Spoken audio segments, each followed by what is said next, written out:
There was once a young Native American man named William Cloud, who left his tribe in search of new opportunities.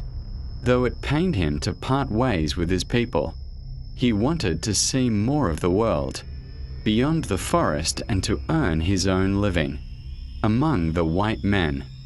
Eventually, he found work as a lumberjack in the little town of Alger, Michigan.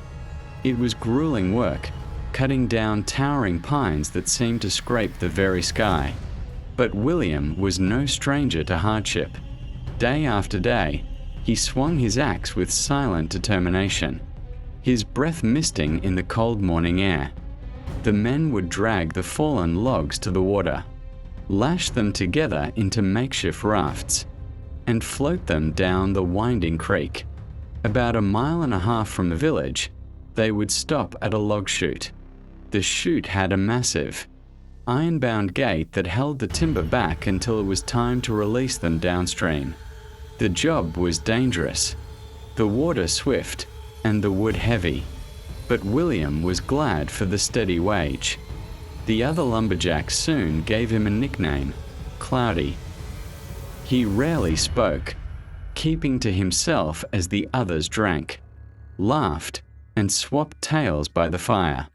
Yet, whenever they begged him for a story, Cloudy would finally break his silence. His voice was low and steady, and he would tell them the old legends passed down by his people, tales of spirits, curses, and creatures that stalk the wilderness. The story the men loved most was the one Cloudy told about the wraith of the creek.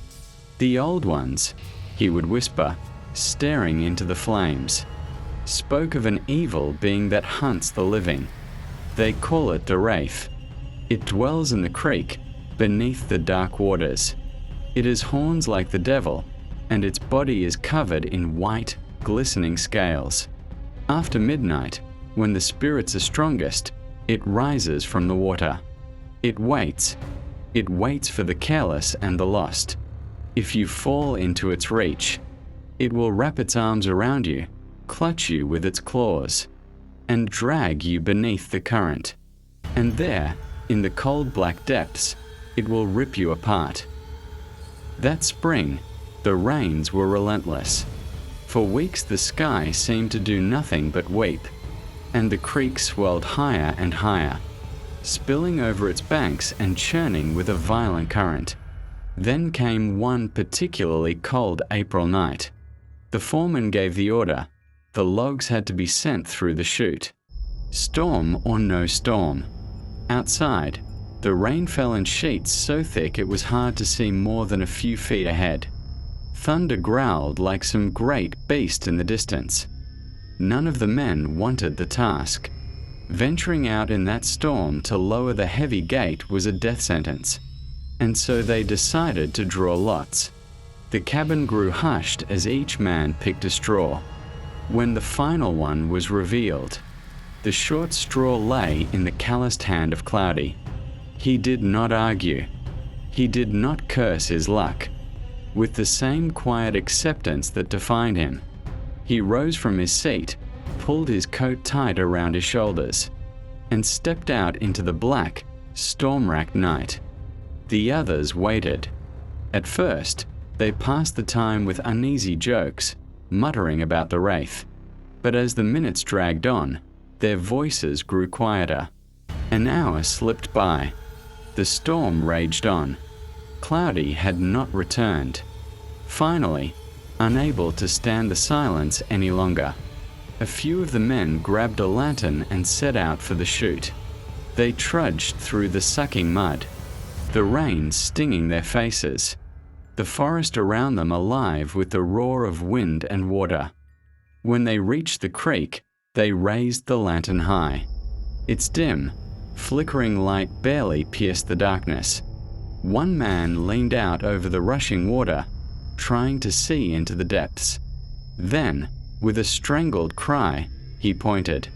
There, caught among the timbers and debris, was the body of Cloudy. The men gasped in horror. His form was mangled, torn open as if shredded by claws. His head hung by only a strip of flesh. with trembling hands. They lifted the gate and used long poles to draw him back to shore. By the lantern's glow, they saw clearly that no accident of the chute could explain such wounds. The next morning, word spread like wildfire. Every man in the camp whispered of the wraith of the creek.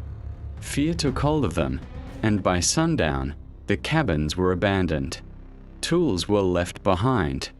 Meals half finished. No one wanted to linger where Cloudy had met his end. They buried him in a small grave near the water's edge. A simple marker was placed above the earth, but no prayers could ease the terror in their hearts. Yet the story did not end there. They say the wraith still lurks in the creek, waiting for another victim. But if you go there at night, you may not meet the wraith first. Instead, you might encounter the ghost of Cloudy himself. Travelers whisper that his pale figure appears in the rain, his head lolling unnaturally, his eyes dark and hollow. Some claim to have heard his groans echoing through the trees. Others describe blood-curdling screams that chill the soul. But the ghost of Cloudy does not harm the living. Instead, he warns them, sparing others from his fate. And so, on stormy April nights, they say you can hear both the hiss of the lurking wraith and the anguished cries of William, Cloudy Cloud, the lumberjack who became a legend.